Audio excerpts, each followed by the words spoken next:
कଅଁଳ ସୂର୍ଯ୍ୟର ଚିକ୍ମିକ୍ କିରଣ ଧୂଆଁ ଧୂଆଁ କୁହୁଡ଼ିରେ ବାଜି ବିଚ୍ଛୁରିତ ହୋଇ ଯେବେ ଆମ ଦୁଆର ମୁହଁରେ ପଡ଼େ, କମ୍ବଳରେ ଘୋଡ଼େଇ ହୋଇ ଦୌଡ଼ିଯାଏ ଆମ କବାଟ ଖୋଲିବାକୁ। ଜାନୁଆରୀ ପରା, ଏଇ ଜାନୁଆରୀ ପରା କେବେଠୁ ବାହାରେ ଅପେକ୍ଷା କରିଛି।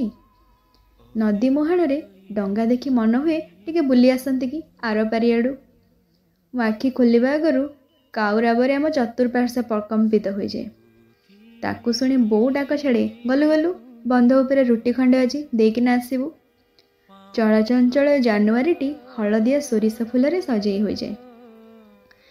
ତା ଭିତରେ ଛୁଟି ଆସେ ସେଇ ଧଣିଆ ପତ୍ରର ସୁଗନ୍ଧ। ସମୟ ସମୟ ଲାଉ ଖୋଜା ଚାଲେ, କାହିଁକିନା ବଡ଼ି ପରା ପାଇଁ ଝାମ୍ପିରେ ଚିତା ଲଗା ହୋଇଯାଏ। ଜେଜେବାବାଙ୍କ ଇଚ୍ଛାରେ ସନ୍ଧ୍ୟାରେ ବି ପୋଡ଼ା ହୁଏ ଲାଉ ପୋଡ଼ ପିଠା।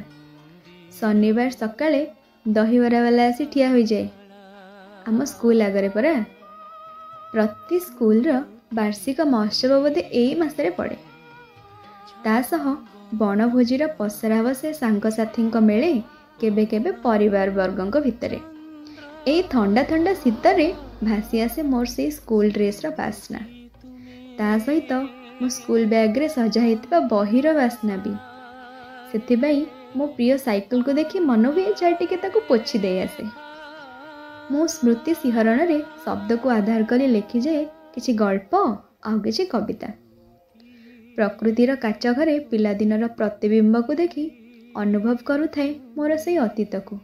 କେବେ କେବେ ଭାବି ହସୁଥାଏ, ଆଉ କେବେ ଏ ମନଟା କରିଦିଏ ଟିକେ ଉଣା।